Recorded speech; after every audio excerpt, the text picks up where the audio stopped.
நேத்ரன் அவங்களுடைய மகள் ரொம்பவே ஒடிஞ்சு போய் அப்பாவை பத்தி ஒரு சில விஷயங்கள் பேசியிருக்காங்க. பிக் பாஸ் வீட்டை விட்டு வெளியே வந்த சாட்சினா அவங்க எவ்வளவு பணம் வாங்கியிருக்காங்கன்னு தெரியுமா? கேன்சர் என்னோட வாழ்க்கையை புரட்டி போட்டுருச்சுன்னு கௌதமி அவங்க கண்ணீரோட ஒரு சில விஷயங்களை பேசியிருக்காங்க. வாங்க என்னாச்சுங்கிறத பார்க்கலாம். மறைந்த நடிகர் நேத்ரன் அவங்களுடைய மகள் ரொம்பவே எமோஷனலா ஒரு சில விஷயங்களை பேசியிருக்காங்க. இத பார்த்த ரசிகர்களும் அவங்களுக்கு ரொம்பவே ஆறுதலும் சொல்லிட்டு இருக்காங்க. நேத்ரன் அவருடைய இறப்புக்கு அப்புறமா முதல் முறையா அபிநயா அவங்க இந்த பதிவை பதிவிச்சிருக்காங்க. இதுக்கு முன்னாடியே அப்பாவுக்கு ரொம்ப உடல்நிலை சரியில்லை, அப்பாவுக்கு கேன்சர் பாதிப்பு இருக்கு, நாங்க அவரை குணப்படுத்த ரொம்ப போராடிக்கிட்டு இருக்கோம், அப்பாவுக்காக எல்லாருமே ப்ரே பண்ணிக்கோங்கன்னு சொல்லி நேத்ரன் அவங்களுடைய மகள் ஏற்கனவே ஒரு வீடியோவை பதிவிட்டு கேட்டிருந்தாங்க. இது தொடர்ந்து பாத்தீங்கன்னா இப்ப அபிநயா அவங்க ஒரு பதிவையும் போட்டிருக்காங்க. அதுல அவங்க உங்களை ஒரு ஹீரோவா தான் நாங்க பார்த்துட்டு இருக்கோம், ஏன்னா இந்த உலகம் உங்களை ஹீரோவா பார்க்க தவறிடுச்சு, எங்களுக்கு எப்பவுமே நீங்க மட்டும்தான் பிடிச்ச ஹீரோவா இருந்தீங்க, உங்களோட கனவுகளை நிறைவேற்ற முடியாம போனது உங்கள் தவறல்ல,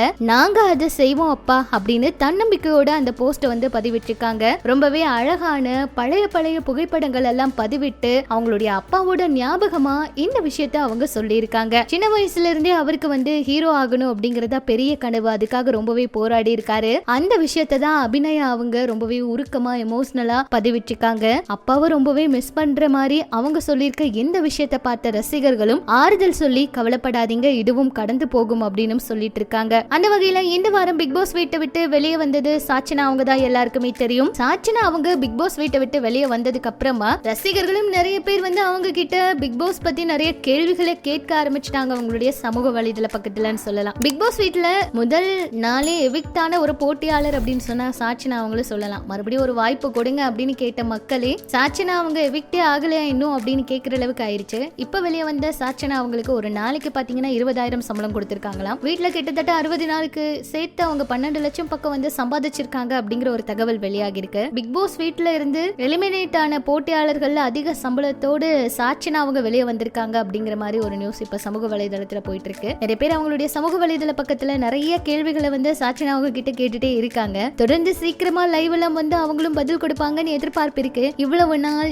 வீட்டுக்குள்ள போன எனக்கு லவ் அண்ட் சப்போர்ட் கொடுத்த அவங்க எல்லாருக்குமே ரொம்ப நன்றி அப்படின்னு சாட்சினா அவங்களும் ஒரு சில விஷயங்களை சொல்லியிருக்காங்க. அடுத்தடுத்து அவங்களுக்கு நிறைய வாய்ப்புகள் கிடைக்க நம்ம சார்பாகவும் வாழ்த்துக்களை சொல்லிக்கலாம். இப்படி ஏதோ ஒரு பக்கம் இருக்க கௌதமி அவங்க கேன்சரால என்னோட வாழ்க்கை ரொம்பவே மாறி போயிடுச்சு, ரொம்பவே உடஞ்சு போயிட்ட ஒரு கட்டத்துல நான் நிறைய போராடிட்டேன் அப்படின்னு சொல்லியிருந்தாங்க. அதாவது என் மகளுக்கு என்னை விட்டா யாருமே இல்லை அப்படின்னு நான் புரிஞ்சுக்கிட்டேன், நான் நல்லா இருக்கணும் அப்படின்னு தான் எனக்கு ஆசை. அப்போது ஒரு நாள் எனக்கு கேன்சர் இருக்கலாம் அப்படின்னு ஒரு சந்தேகம் வந்துச்சு. அது தொடர்ந்து நானே சுய பரிசோதனை எல்லாம் பண்ணிட்டு இருந்தேன். அப்பதான் எனக்கு கட்டி இருக்கிறதே தெரிய வந்துச்சு. மருத்துவர்கிட்ட போய் பரிசோதனை எல்லாம் பண்ணினேன், கேன்சர் கட்டின்னு சொன்னாங்க. சிகிச்சைகள் எல்லாம் எடுத்தோம். அந்த வாழ்க்கை ரொம்ப மோசமா இருந்துச்சு. என்னோட மகளுக்காக நான் எல்லாமே செய்ய வேண்டிய கட்டாயத்துல இருந்தேன். வாழ்க்கையில நம்ம யார் கூட இருக்கோ, யார் நம்ம கூட இருந்து போறாங்க, நாம எப்ப போவோம், இந்த மாதிரி விஷயங்கள் எல்லாம் கவலைப்பட எனக்கு நேரமே இல்லாம இருந்துச்சு. அந்த நேரத்துல என் மனசுல ஓடிக்கிட்டு இருந்தது ஒரே ஒரு விஷயம், என்னோட மகள் மட்டும்தான். நான் இல்லைன்னா அவங்க என்ன செய்வாங்க அப்படிங்கிறது மட்டும்தான் என்னோட மனசுல தோணிட்டே இருந்துச்சு. நான் ரொம்ப போராடினேன், எதிர்த்து போராடினேன், இதையும் கடந்து வந்தேன். என் மகளுக்காக தான் இப்ப வாழ்ந்துட்டு இருக்கேன் அப்படிங்கிற மாதிரி அந்த பேட்டியில நிறைய விஷயங்களை பேசியிருக்காங்க. அது இப்ப வைரல் ஆயிட்டு இருக்குங்க. இதெல்லாம் பற்றி உங்களோட கருத்துக்களை சொல்லுங்க. இன்னும் இது போல நிறைய சினிமா தகவல்களை தெரிஞ்சுக்க மறக்காம நம்ம சேனலை ஃபாலோ பண்ணுங்க.